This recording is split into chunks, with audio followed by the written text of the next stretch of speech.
ગંભીર બેદરકારી છે અને એલજી હોસ્પિટલની વાત કરીએ તે સતત આ બેદરકારીને લઈને વિવાદમાં રહી ચૂકી છે।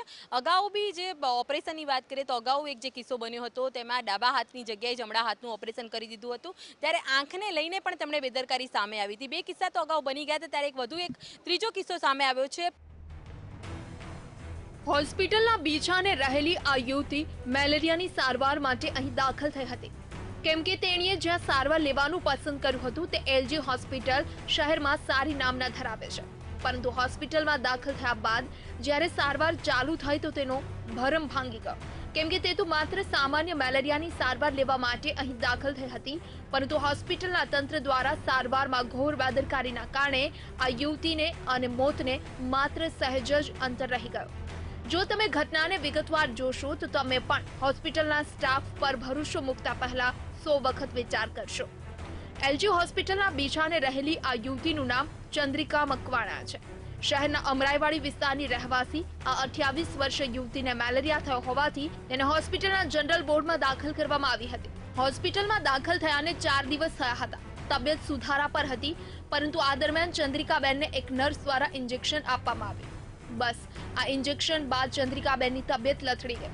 તબિયત એટલે સુધી લથડી કે તેને આઈસીયુમાં સારવાર આપવાની ફરજ પડી। એક સામાન્ય મેલેરિયાની દર્દીને મેલેરિયા મટાડવાના બદલે હોસ્પિટલની બેદરકારીના કારણે તદ્દન નવા જ દર્દનો સામનો કરવો પડ્યો। જેની પાસે જીવનની આશા હતી તેવા ડોક્ટર્સ અને નર્સ દર્દીઓની સારવારમાં કેવી બેદરકારી દાખવે છે તેની આ વાત સાંભળો।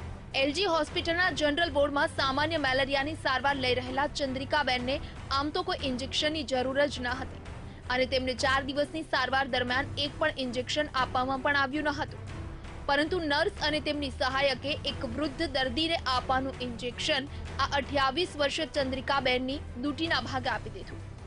60 વર્ષે એક વૃદ્ધા દર્દી અને આ 28 વર્ષીય યુવતી બંનેના નામ ચંદ્રિકા હોવાથી નર્સ અને તેની મદદનીશે કશી વિગત જાણવાની તસ્દી લીધા વગર વોર્ડના પહેલા બેડ પર રહેલા 28 વર્ષીય ચંદ્રિકાબેનને જ ઇન્જેક્શન આપી દીધું અને દર્દીનો જીવ જોખમમાં મુકાઈ ગયો। इंजेक्शन જ્યારે દેવા આવ્યા ત્યારે અમે પૂછ્યું હતું આ શેના માટે ઇન્જેક્શન આપો છો બ્રધરને, તો બ્રધરે એમ કીધું કે હું તમને ના જણાવી શકું શેના માટે ઇન્જેક્શન છે। તો મારી બેને ઇન્જેક્શન આપ્યું અને 5 મિનિટ 10 મિનિટ પછી મારી બેને વધારે દુખાવો થઈ ગયો। પછી 15 મિનિટ પછી અમને જાણ થઈ કે બીજા ચંદ્રિકાબેન કહીને જે હતા ને એ 75 વર્ષની ઉંમરના માસી હતા, એમના ડાયાબિટીસ અને હૃદયની એની બીમારી હતી, એના ઇન્જેક્શન મારી બેનને આપી દીધા છે। જે યુવતીને સારવાર લઈ થોડા દિવસોમાં ઘરે જવાનું હતું તે યુવતીને હોસ્પિટલના સારવાર તંત્રની બેદરકારીના કારણે 9મા માળે આઈસીયુમાં જીવન મરણ વચ્ચે ઝૂલા ખાવા પડ્યા। હોસ્પિટલની ઘોર બેદરકારી સામે આવ્યા બાદ યુવતીના પરિવારજનોએ હોબાળો કર્યો। પરિવારજનોએ પોતાની દીકરીની સારવાર કરી રહેલ જવાબદાર નર્સ અને સહાયક સામે ફરિયાદ કરી છે, પરંતુ આ ઘટના અંગે એલજી હોસ્પિટલના સુપ્રિન્ટેન્ડન્ટ પ્રશાંત મુકદમનું નિવેદન તમે સાંભળશો તો તમને લાગશે કે કેટલાક ડોક્ટર્સ સારવારના આ વ્યવસાયને અન્ય વ્યવસાય જેવું જ ગણી રહ્યા છે। દર્દી હતા નામે ચંદ્રિકાબેન, એવા જ દર્દી બીજા પણ હતા, પણ બેની ઉંમરમાં ફરક હતો, તો એક ચંદ્રિકાબેનનું ઇન્જેક્શન બીજા ચંદ્રિકાબેનને બેદરકારીથી અપાઈ ગયું હોય એવી નોંધ અમારી પાસે અત્યારે આવી છે। પણ છતાં એક હ્યુમન એરર થવાનો ચાન્સ તો આ ફિલ્ડમાં હંમેશા રહ્યો જ છે, જેમ બીજા ફિલ્ડમાં રહે છે। જેમ કે વિમાનને અકસ્માત થાય છે, રેલવેને થાય છે, ચાલતા થાય છે, એવી જ રીતે આ સારવાર પદ્ધતિમાં પણ આવા અકસ્માતો બની શકે છે।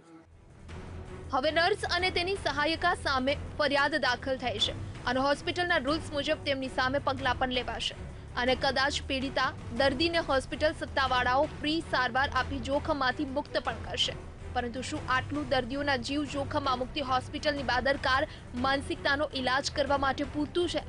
શું દર્દીઓને શિખાઉ ડોક્ટર્સને ભરોસે છોડવાનું બંધ થશે? કેમેરામેન મેહુલ રાઠોડ સાથે અનિતા પટની, વીટીવી ન્યૂઝ, અમદાવાદ।